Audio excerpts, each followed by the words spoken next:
चलो यार जल्दी स्टार्ट करते हैं। जैसा हेडिंग से ही पता लग रहा होगा कि जो सीबीएसई ने सिलेबस नया लॉन्च किया है आप लोगों के लिए, नई शिक्षा नीति जो आई है, न्यू एजुकेशन पॉलिसी, उसके तहत अब टर्म 1 और टर्म 2 में डिवाइड हो गए। ठीक है, तो टर्म 1 का डिस्कस करते हैं। मैथ्स का सिलेबस टर्म 1 एमसीक्यूज हो चुका है, ये तो पता ही होगा आप लोगों को। टोटल क्वेश्चन कितने होंगे भैया याद दिलाओ? 40 क्वेश्चन होंगे। एमसीक्यूज होंगे टाइम, अच्छा एक चीज देखिए, एमसीक्यूज होंगे। जैसे ही एमसीक्यूज आया लिख के बच्चों के दिमाग में बड़ी टेंशन हो जाती है कि सर एनसीईआरटी में कहाँ है एमसीक्यूज, ज्यादा कहाँ है। हर चैप्टर में मुश्किल से 10-12 एमसीक्यूज होते, किसी किसी है भी नहीं, किसी में है तो 3-4 हैं, तो बच्चे बड़े कंफ्यूज हो गए। तो यहाँ पे एक कंफ्यूजन भी साथ साथ दूर करता चलूंगा। क्या, अगर टाइम 90 मिनट्स है और क्वेश्चंस कितने 40, तो दिमाग में एक बात लेके चलो कि जो एमसीक्यूज हैं वो ऐसे नहीं है कि पढ़े और आपने टिक कर दे। मतलब एक क्वेश्चन के लिए आपको के पास 2 मिनट तो हैं, तो सॉल्व करना पड़ेगा। और ऐसा नहीं है, ये 2 मिनट एवरेज हैं।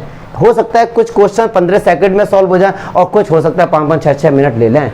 जैसे गवर्नमेंट जॉब में होता है ना, एक बात जान लो, गवर्नमेंट जॉब में क्या होता है, आप लोग तैयारी वगैरह करेंगे सीजीएल वगैरह की, तो 150 क्वेश्चन आते हैं, 120 मिनट्स होते हैं। अब आप सोचो जरा, एक क्वेश्चन को रीड करना है, सॉल्व करना है और सर्कल को फिल करने के लिए आपके पास 40 से 45 सेकंड होते हैं बस उसमें। और मैथ्स के जो क्वेश्चन होते हैं, एक एक क्वेश्चन 3-3, 4-4 लाइन के होते हैं, उनको पढ़ो समझो। तो क्या होता है उनमें वर्क करती है ट्रिक्स।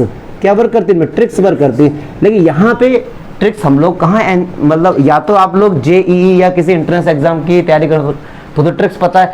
तो एनसीईआरटी वालों ने, सीबीएसई वालों ने ये चीज दिमाग में रखी है कि जो एमसीक्यूज आएंगे वो ज़्यादा ही कॉम्प्लिकेटेड नहीं होंगे और ज़्यादा भी सिंपल भी नहीं होंगे, पहली चीज़। दूसरी चीज़ कि सर हम कौन सी बुक से पढ़ें, तो सीबीएसई की जो ऑथेंटिक वेबसाइट है वहाँ पे आप जाना, वो केवल 2 ही बुक प्रेफर करते हैं। पहली तो करते हैं एनसीईआरटी टेक्स्ट बुक और दूसरी करते हैं एग्जाम्पलर।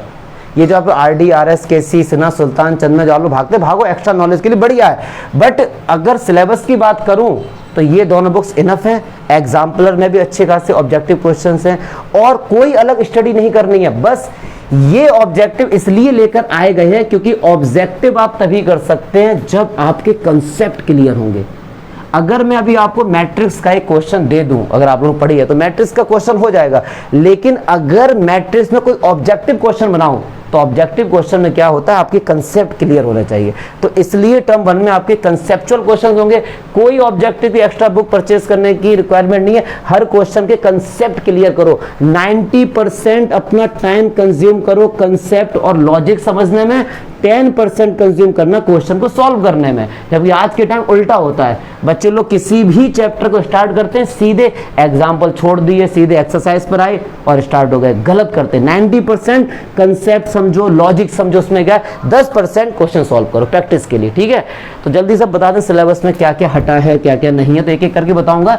चैप्टर 1 पहले बात करते हैं टर्म 1 की। हाँ, और एक चीज, 40 का ये, इसके मार्क्स कितने होंगे? 40 मार्क्स ही होंगे, हर एक एक नंबर का ही होगा। या देखते कैसे होंगे, 40 मार्क्स ही होंगे। और 10 नंबर जो आपका रहेगा वो आपका क्या रहेगा? इंटरनल, वही जो प्रैक्टिकल वगैरह होते हैं। ठीक है, तो इसके लिए क्या होता है, बहुत से टीचर्स के मुंह से भी सुना होगा आप, क्या टीचर्स से बना के रखो तो इंटरनल वगैरह में मिल जाते हैं। बना के रखो, रेस्पेक्ट करना अलग चीज़ है। आप टीचर का रेस्पेक्ट करते हैं वो अलग चीज़ है, और जो पीछे पीछे घूमते हैं वो अलग चीज़, उसमें आपकी इंटेंशन गलत है। कुछ होते हैं ना कि यार चापलूसी कर लो टीचर की, वो गलत है। वो यहीं देखो, नंबर और नॉलेज में बड़ा अंतर होता है। नंबर और नॉलेज में बहुत ज़्यादा अंतर होता है। मैथ्स में 2019 का डाटा बता रहा हूँ, 4200 बच्चे ऐसे थे जिनके 100 आउट ऑफ 100 थे, और उनमें से 3% लोग भी IIT में सिलेक्ट नहीं हो पाए। तो नंबर नॉलेज में अंतर होता है, ये दिमाग में लेके चलना।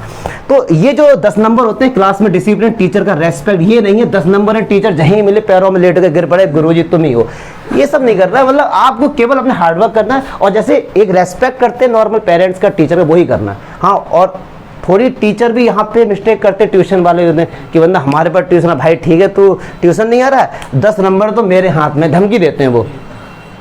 तो उसमें आपको फंसना नहीं, डरना है, हम नॉलेज के लिए आते हैं। ये सब चीज़ें वो खैर टीचर ही नहीं है, अगर जो आपसे ऐसे धमकी दे रहे हैं डायरेक्ट कि बेटा 10 नंबर तो हमारे हाथ में हैं, और जबकि उनके हाथ में घंटा कुछ नहीं होता है, कुछ नहीं होता। ये सब स्कूल वाले देखते, मैनेजमेंट वगैरह देखता है।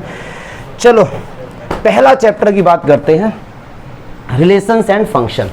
Relation and function. तो ये क्या लिखे जाता है ये तो सब आपको पता ही है। इसमें एक्सरसाइज जो नहीं आ रहा है मैं उसको बताता हूँ या जो आ रहा है उसको बताऊँ, दोनों बताता हूँ। चलो इसमें एक्सरसाइज 1.1 है, 1.2 है, 1.3 है, 1.4 है और क्या है। अब देखो आपको बताते हैं, ये है आपका चैप्टर 1.3, 1.4 नहीं आ रही है, 1.3, 1.4 नहीं आ रही, मतलब एक्सरसाइज 1.1 और 1.2 ही आ रही है। अब अगर आप लोगों ने पढ़ा होगा 1.2 में क्या रिलेशंस है, हमारे इक्विवेलेंस रिलेशंस है, 1.2 में हमारे टाइप्स ऑफ फंक्शन है, 1.3 में क्या है composition of a function, invertible function, 1.4 में हमारा क्या बाइनरी नंबर्स, बाइनरी फंक्शन, ये सब है। ये दो नहीं आ रहे हैं हमारे। और सुनो मिसलेनियस आ रही है, लेकिन जो 1.3 और 1.4 टॉपिक के क्वेश्चन होंगे मिसलेनियस के वो नहीं आएंगे। क्या बात समझ आ रही है? गॉ फॉग जो 1.3 में है, अगर उसके क्वेश्चन मिसलेनियस में होंगे तो वो नहीं करना है आपको। जो 1.1 और 1.2 के क्वेश्चन देखेंगे, मतलब जहां रिलेशन एंड फंक्शन वाले क्वेश्चन ही आपको मिसलेनियस के सॉल्व करने। क्या चमका? पक्की बात है। चलिए ये तो हो गया 1 पॉइंट। अब इसमें चैप्टर 2 जिसका नाम है इनवर्स ट्रिगोनोमेट्रिक फंक्शन, इसमें आपकी एक्सरसाइज 2.1 है, 2.2 और क्या है हमारे पास मिसलेनियस। तो सेम इसमें प्रॉपर्टीज नहीं आ रही हैं जो इसकी हम लोगों ने काफ़ी ज़्यादा जो पढ़े, मतलब 2.2 नहीं आ रही है, और 2.2 से रिलेटेड जितने भी मिसलेनियस के क्वेश्चन है वो भी नहीं आ रहे हैं। पक्की बात है? क्लियर है? तो 2.1 ये मैं अकॉर्डिंग टू NCERT बता रहा हूँ कि उसी को हम लोग फॉलो करते हैं, CBSE उसी को फॉलो कराती है। चलिए अब आ जाते हैं मैट्रिक्स। मैट्रिसेस में देखते हैं क्या है। एक तो हमारा 3.1 है, 3.2 है, 3.3 है, 3.4 है और 3.5 है। नहीं है सर, मिसलेनियस है ना, देख लेना यार एक बार। 3.4 देखो जरा यार इसमें जो दिया, तो 3.4 नहीं आ रही है, बस 3.4 नहीं आ रही है, जिसमें हम लोग मैट्रिक्स के इनवर्स निकालना सीखते थे। एलिमेंट्री ऑपरेशन, एलिमेंट्री ऑपरेशन जो होते थे, एलिमेंट्री ऑपरेशंस हमारे इसमें नहीं आ रहे हैं केवल, सही है ना। और उससे रिलेटेड मिसलेनियस में एलिमेंट्री और रो एलिमेंट्री होते थे, कॉलम एलिमेंट्री होते, वो नहीं आ रहे हैं। बाकी सब कुछ ये सब आपका आ रहा है। क्लियर है? ऐसे ही अगर मैं बात करूं डिटर्मिनेंट, किसकी बात करता हूं मैं, इसमें बहुत सारी एक्सरसाइज है, इसमें केवल आपकी 4.2 नहीं आ रही, प्रॉपर्टीज ऑफ डिटर्मिनेंट, जिसमें बच्चे सबसे ज्यादा कंफ्यूज भी होते थे क्योंकि प्रॉपर्टी याद करनी पड़ती थी। तो 4.2 नहीं आ रही, बाकी सब कुछ इसमें आ रहा है। क्लियर है? 4.2 नहीं आ रही है। और जितने भी एक्सरसाइज और मिसलेनियस जो है, ये बार बार बता रहा हूँ फिर भी समझ लो, 4.2 से रिलेटेड जितने भी मिसलेनियस में क्वेश्चन है वो भी नहीं आएंगे। कहने का मीनिंग है प्रॉपर्टीज ऑफ डिटर्मिनेंट का एक भी क्वेश्चन आ जाए इम्पॉसिबल, आएगा नहीं वो। चमका? चलिए अब आते हैं 5 में, continuity and differentiability. Continuity and differentiability, चलिए इसमें देखते हैं। इसमें भैया सब कुछ आ रहा है, 5.8 तक है मिसलेनियस है, इसमें केवल 5.8 नहीं आ रही है, बाकी सब कुछ आ रहा है। रोलीज थ्योरम, लेवरेंस थ्योरम, मीन वैल्यू थ्योरम जो पढ़े थे हम लोगों ने, तो ये 5.8 नहीं आ रही, बाकी सब कुछ आ रहा है। और इससे रिलेटेड मिसलेनियस में जो है वो भी नहीं आ रहे हैं। क्या चमका? पक्की बात है। चलिए फिर AOD, एप्लीकेशन ऑफ डेरिवेटिव, इसमें क्या नहीं आ रहा है, इसमें 6.1 नहीं आ रही है और 6.4 नहीं आ रही, मतलब रेट ऑफ चेंज नहीं आ रहा है और अप्रोक्सीमेशन नहीं आ रहा है। और इनसे रिलेटेड मिसलेनियस के क्वेश्चन भी आपको सॉल्व नहीं करना है। क्या चमका? Yes sir. तो ये टर्म 1 हो गया, लेकिन इन्होंने एक काम और कर दिया, टर्म 1 ने LPP और ऐड कर दिया चैप्टर 12, जो कि बहुत ही बच्चों वाला क्वेश्चन है, बच्चों वाला चैप्टर है, जो हम लोगों ने क्लास 11 चैप्टर 6 में जो पढ़ा था। क्यों सिंपल कर दिया इन्होंने? 12.2 नहीं आ रही है और मिसलेनियस भी नहीं आ रही है। 12.2 में अगर आप लोग पढ़ेंगे आगे जाके, डाइट प्रॉब्लम होती है, ट्रांसपोर्टेशन प्रॉब्लम होती है, मैन्युफैक्चरिंग प्रॉब्लम होती है। 12.1 आ रही है, 12.1 आ रही है। और 12.2 में होता था इक्वेशन का फॉर्मेशन, इक्वेशन बनानी होती थी, फिर उसका हम लोग ग्राफ बनाते थे। 12.1 में क्या इक्वेशन पहले से ही बनी बनाई आपको मिल जाएगी, उनका ग्राफ बनाइए और जो फेवरेबल होता है वो सब होते हैं चीज़ें, ठीक है, वो आगे हम लोग पढ़ेंगे जो हमको चाहिए होता है। तो 12.1 बहुत ही सिंपल है, 12.2 और मिसलेनियस नहीं आ रही है। तो ये हमारा टर्म 1 हो गया है। अब वेटेज बता देते हैं, मैंने लिख लिया है वेटेज बता देते कौन सा चैप्टर कितना क्या है। तो चैप्टर 1 और 2 अगर इनकी बात करते हैं तो ये 8 मार्क्स के आएंगे। 1 और 2 की अगर बात करता हूँ, 3 और 4 की अगर मैं बात करता हूँ ये 10 मार्क्स के हो गए आपके, और 5 और 6 की अगर बात करता हूँ तो ये 17 मार्क्स के हो गए, और अकेला ये 5 मार्क्स का हो गया। और बाकी 10 नंबर का तो इंटरनल टर्म बन के 50 हो गए पूरे। वैसे आएगा 40 नंबर का, 10 नंबर का ये इंटरनल होता है। मुझे नहीं लगता इसमें कोई दिक्कत होगी। अकॉर्डिंग टू एनसीईआरटी मैंने बता दिया है कि ये टॉपिक्स नहीं आ रहे हैं। अगर आप दूसरी बुक से भी पढ़ते हैं तो ये ही टॉपिक मत पढ़ना, बस जो हटे हैं। एक चीज़ और जो सबसे इंपॉर्टेंट है ये जान लो जरा, क्या कि यार फिर से सुनने में आ रहा है तीसरी लहर आ रही है, ऐसा हो रहा है ना। तो किसी भी टर्म को हल्के में मत लेना, क्या पता ऐसा हो सकता है तो आपका टर्म 1 ही हो, टर्म 2 ना हो पाए, तो टर्म 1 के अकॉर्डिंग आपके टर्म 2 में नंबर जाएंगे। समझना बात को।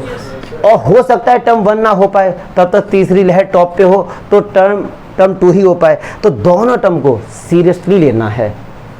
वैसे 99% चांस है कुछ भी हो, अगर ज़्यादा ही लहर आ गई तो कुछ पता नहीं।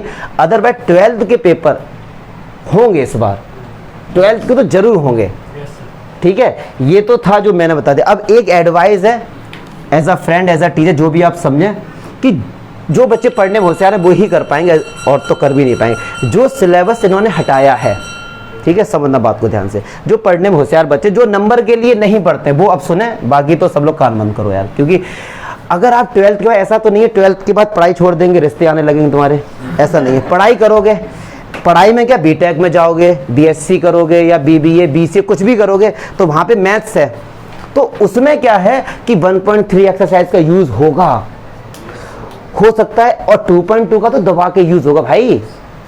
तो अगर आप लोग मतलब बीटेक वगैरह करते हैं वहाँ या बीएससी करते तो वहाँ इन सबके एडवांस रूप मिलेंगे वहाँ पे। और जब आपको यही नहीं आता होगा तो कैसे कर पाएंगे। तो जो होशियार बच्चे हैं जो पहले ये वाला सब कर लें, उसके बाद अगर टाइम मिलता है तो जो रिड्यूस है ना उसको जरूर पढ़ना, वरना मैथ्स में वो बात नहीं आ पाएगी आपके जो आनी चाहिए थी। ये बड़े इंपॉर्टेंट टॉपिक्स हैं। अब जैसे ये रोलिस थ्योरम हटा दी गई है, अब ये अप्रोक्सीमेशन रेट ऑफ चेंज, ये तो बहुत अच्छे से आएगा अगर आप बीएससी वगैरह में जाते हैं, हम आगे पढ़ाई लिखाई करते हैं।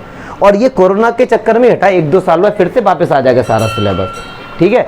तो जो होशियार बच्चे हैं जो टर्म 1 का सारा कर लें, उसके बाद अब ये 12.2 है भाई, इस पर तो एक पूरी बुक है आगे जाके, अभी आप नहीं कर रहे हैं तो ये कर लेना। और मैं तो कराऊंगा, मैं तो वीडियो सबके ही बनाऊंगा, ठीक है।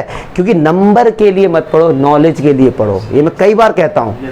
आप लोग कहते हैं वो बच्चे लोग डिग्री लिए घूमते रहते हैं कि भैया बेरोजगारी बेरोजगारी, वो भाई साहब वो ही लिए घूमते रहते हैं जो 8-8 हज़ार रुपया में स्कूल गए नहीं और फर्स्ट क्लास डिग्री आ गई उनके पास, वही चिल्ला रहे हैं।